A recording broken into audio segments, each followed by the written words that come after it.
Oh boy, I'm excited for this. In today's video, I'll be doing the pilot episode of a new series titled Roasting Raw. Now, what to expect from this series? What will I be doing? Basically, I'll be going back in the past couple of years primarily and reviewing Monday Night Raw episodes. Not just a regular review, because who wants to see that? I'm going to be roasting and ripping apart these shows. Okay, the Raw reviews, rants, roasts, whatever you want to call them, the shows I'm going to cover in this series are some of the absolute worst episodes of Raw and the worst episodes of wrestling television we've ever seen. Genuinely, the episode I'm doing today, May 21st, 2018, just watching this back made me think, thank God I didn't watch this show at the time it happened, because oh my God, it was bad. It was so bad, it was brutal to watch. This show was brutal to sit through. So this episode, May 21st, 2018, episode of Raw, pretty much, here's a quick little synopsis of what we got in this show, yeah? We got 1 full hour to open the show of Roman Reigns. Genuinely, 1 full hour of Roman Reigns, including a horrible opening segment with Stephanie and Kurt Angle. We then got Roman Reigns versus Kevin Owens, and then we got Roman Reigns and Seth Rollins versus Jinder Mahal and Kevin Owens. So that was a full hour of Roman Reigns. And then we got Bobby Lashley, Sami Zayn, and Bobby Lashley's three sisters. Probably one of the absolute worst segments in the history of Raw. One of the worst segments in the history of World Wrestling Entertainment. This segment was absolutely just one of the worst things I've ever seen as far as watching pro wrestling. Sami Zayn with Bobby Lashley's three sisters.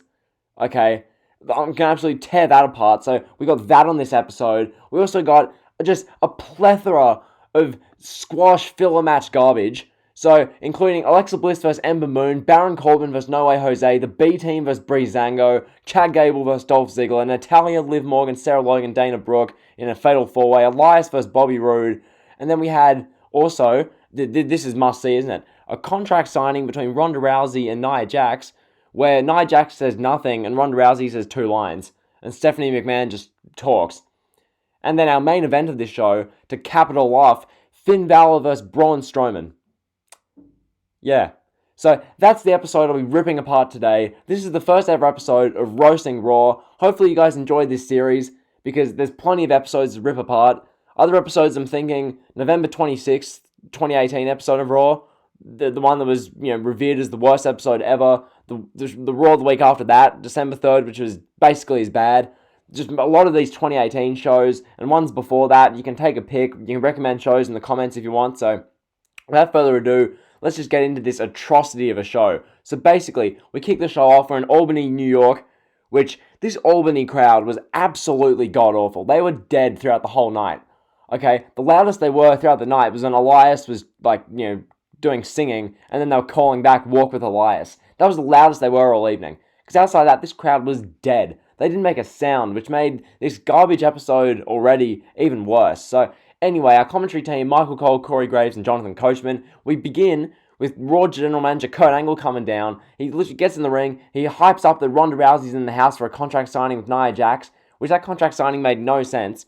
Ronda Rousey didn't have one singles match, but yet she was facing Nia Jax for the Raw Women's title already. Anyway, more on that later. So Stephanie McMahon's music hits, and literally, this was insufferable because they did the whole, oh, Stephanie's in the house, oh my God. Commentary tried to do this, oh, damn, Stephanie's here reaction. Oh my, the boss's daughter's in the house. Stephanie McMahon, in the past few years, just in general, has been responsible for some of the worst television this company's produced. Genuinely, Stephanie McMahon has barely been involved with anything great. So, anyway, Stephanie comes down, this big OMG reaction from commentary. The crowd's like, oh, Stephanie's here. So from here, Stephanie, she gets in the ring, she says that she'll always do what's best for business. Then Stephanie mocks Angle's leadership and says that she'll preside over the women's contract signing instead of Angle. And then from here, Roman Reigns' music hits. So Michael Cole shouts, if you watched Raw or SmackDown in the past couple of years, you know what Michael Cole shouts here. He shouts, oh, the big dog. And then from here, Stephanie tells Reigns to watch his tone. Reigns tells Stephanie to watch her tone. What is this? Who writes these segments? Anyway, Stephanie says once again that she does what's best for business. Then she tells Reigns that he lost and he should take his frustrations out on Jinder Mahal. This isn't 2017, this is 2018. They were still pushing Jinder Mahal. And this was on Raw. 2017 on SmackDown was bad enough. I'll probably review those shows eventually. But 2018 on Raw, Jinder Mahal was getting like a prominent push. So from here, Kevin Owens' music hits. He gets like a pretty decent, like audible cheer. I'm thinking to myself, is he a heel or a face? The whole Roman agenda, how everyone booed him, made me so confused as to who was who. So anyway, Owens, he comes down. It's just a typical one of these Raw segments, interruption after interruption after interruption. Just music plays. So disingenuous. So Owens proceeds to literally beg the crowd. I kid you not. Kevin Owens begs the crowd to chant, "Thank you, Roman." The Roman agenda would stop at nothing to get Roman cheered.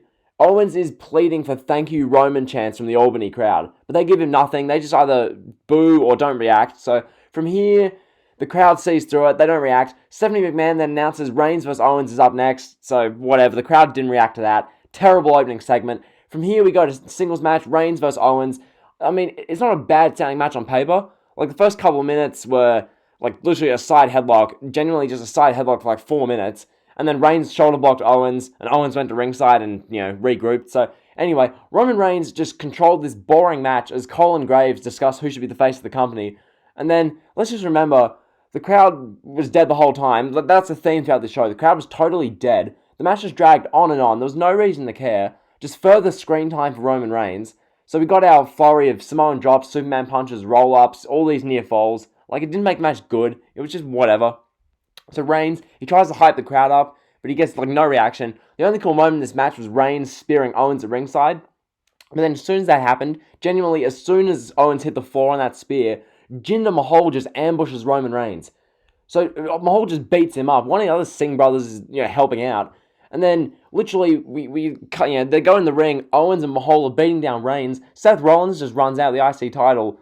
And then we go to commercial. And then we've got Roman Reigns and Seth Rollins versus Jinder Mahal and Kevin Owens after the commercial break. An absolutely throwaway tag team match, which once again, it's solely focused all on giving Roman Reigns more TV time. And not having one story. If there is a story, it's Roman Reigns, Jinder Mahal. As if anyone cares. So, from here, I'm just thinking to myself, does anyone care about Jinder Mahal and Kevin Owens as a tag team? Why is Jinder Mahal in a prominent storyline in 2018? Just, whatever. So, literally, Mahal and Owens beat up Roman Reigns for 10 straight minutes of just chin locks, punching him in the corner, and just wearing him down. And then Mahal pulls Rollins off the apron to stop a hot tag. That was literally 10 minutes of this match. Eventually, Rollins gets a hot tag. He flies around a bit, just does some punches. The Singh brothers interfere to stop his momentum. Then we get some typical near-fall breakups featuring all the guys. Finally, Seth Rollins stomps Owens and pins him. Who cares? Why did the match go 15 minutes? And then Jonathan Coachman says that, like any great athlete, the game slows down for Seth Rollins. Shut up, Coachman.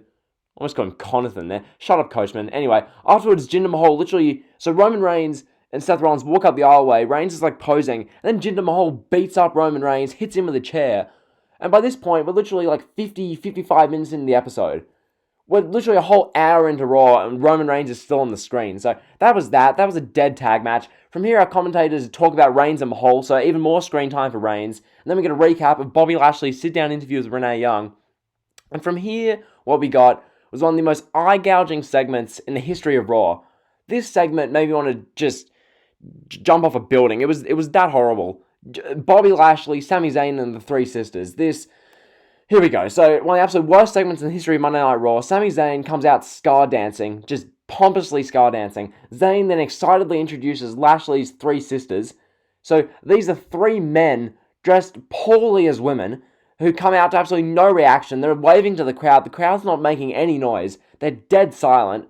Anyone who bought a ticket to this should have been embarrassed. So, from here, the sheer idea, I was just thinking about this. The idea of this segment is just a creative abomination. And that's what this show was, a creative abomination. So, Sami Zayn asks Kathy, who's one of the sisters, about her experience growing up in the Lashley household. She says that she had to grab a broom for self-defense because Lashley just tortured her. And then Zayn asks Francesca or whatever, "Oh, why do you have a helmet?" And she says, "Lashley would keep tapping me on the head with his fingers, so I need the helmet to protect myself."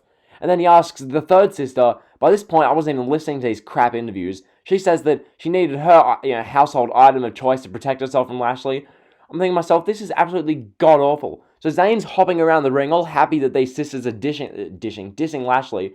It was just a horrible segment, one of the worst in Raw history. From here, Zayn is shouting that Bobby Lashley's a menace, he's a pain to society, he's a juvenile delinquent. His sisters are all looking all happy about this. So then Lashley's music hits.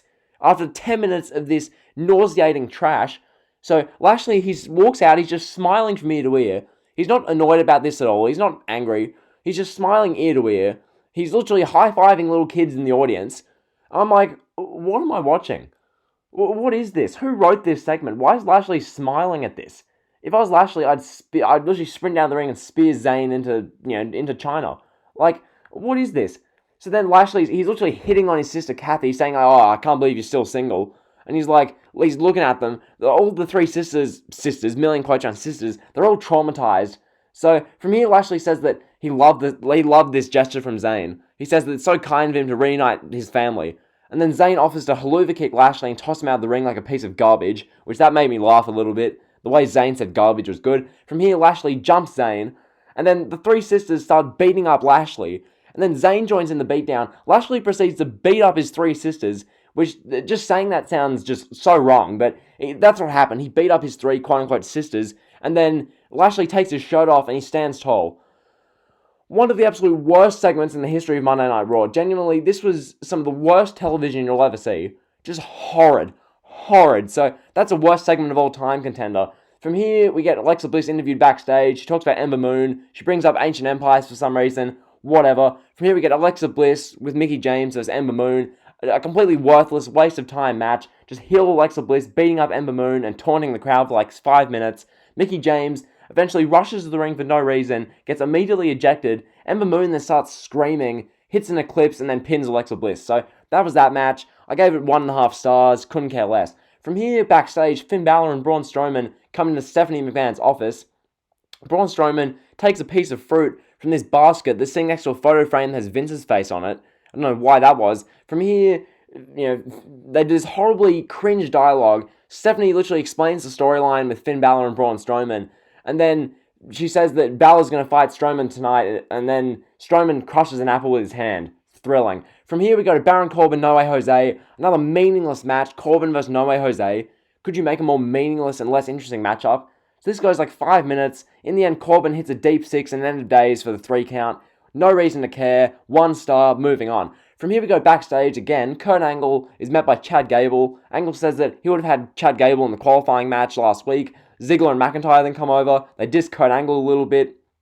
Take some shots at Chad Gable. Angle is just, his face says, "I don't want to be here." And then Ziggler and Gable get into it, so Ziggler Gable for later in the show. From here we get the B team versus Breezango. Tyler Breeze had this ring attire, a red singlet, neon green trunks, and multicolored fur boots that were purple, yellow, white. It may have been the worst ring attire I've ever seen. So this match went legitimately 2 minutes. Randomly, the B team caught Fandango with a side slam and pinned him. And then Curtis Axel and Bo Dallas celebrate this win like they just won the NBA championship after a 78-year drought. Just embarrassing. I can't even express how hard this was to watch. Not just this whole show. It makes Raw at the moment look watchable. That's how bad these shows were. So from here we went to the Money in the Bank 2018 Raw Women's Championship match contract signing. So Ronda Rousey versus Nia Jax. This was the thing they were touting throughout the whole show. Stephanie McMahon, she comes out first. She's hyping up the challenge heard around the world, which was literally Nia Jax saying to Ronda on some red carpet, "Let's have a match for the title." And Ronda saying, "I haven't had a singles match yet, why should I?" And Nia saying, "I'm making you have a match." So that was the challenge heard around the world. So both Nia Jax and Ronda Rousey come out, they sit down in their chairs, and then from here, Stephanie McMahon, she stands behind Nia Jax and cuts this full, weird, long-winded promo about how, "Hey Ronda, WWE has no weight divisions. Nia is bigger and stronger than you, and you've never had a singles match." Then she walks over to behind Ronda's shoulder and says that, "Oh, you took 15 minutes to beat Alexa Bliss, and Alexa Bliss is 5 foot tall. Nia, you X, Y, and Z." And so Stephanie's cutting this long-winded promo for each of them because neither of them have any mic skills. So from here, they do this whole thing. They eventually sign the contract after 10 minutes of Stephanie talking. From here, we literally get Ronda Rousey moving the table, then walking over to Nia Jax, just looking at her, and then she shakes her hand, and then says that, "Oh, I'm gonna take your title and break your arm. And then that was the segment. Just a failure, a complete waste of time. So from there, we go to Chad Gable versus Dolph Ziggler. Sounds good on paper, right? A mat wrestling match. Well, it was that for 5 minutes. Just the two guys rolling around on top of each other.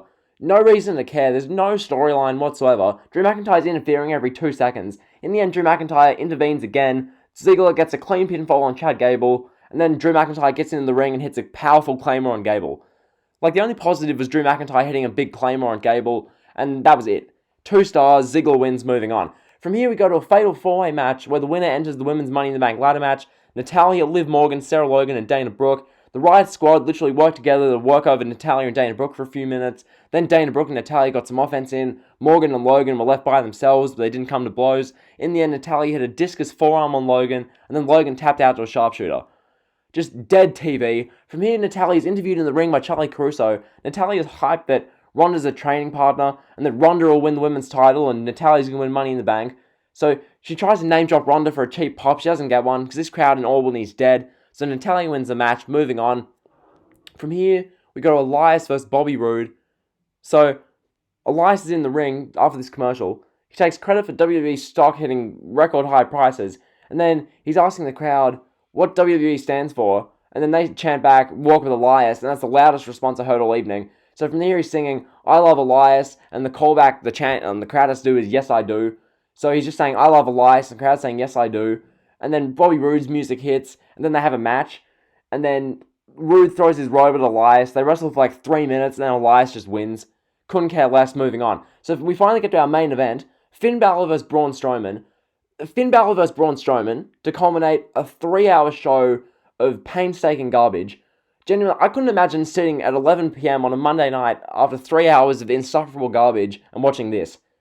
Literally, how in the hell does this constitute a Raw main event? This whole match was genuinely commentary saying Braun Strowman is big and Strowman is small by... Strowman is big and Balor's small by comparison. Literally, this match was Strowman punching Balor for like 80% of it. Balor would get back to his feet, Strowman just punches him back down. A thrilling match pattern to watch when half the arena was, darked off and you could barely see anything.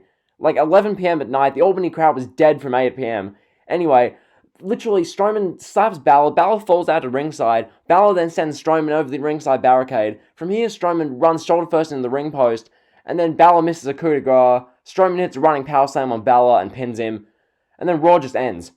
No shock, no swerve, no cool angle. Raw just ends with Strowman standing tall. So that was Monday Night Raw for May 21st, 2018. One of the worst Raw episodes the company has ever produced. And this has been the pilot to the series. So I'm giving this show an F. This has been the May 21st, 2018 episode of Raw. This has been Roasting Raw. Hopefully you've enjoyed the video. Be sure to like, comment, sub if you have. It's a bit of fun to rant about the show. Watching it was an absolute struggle. I'm never going to watch the show ever again. This was just an abomination. A creative abomination was this show. So hopefully you enjoyed the video. If you did, be sure to like, comment, sub. You guys know the drill. See ya.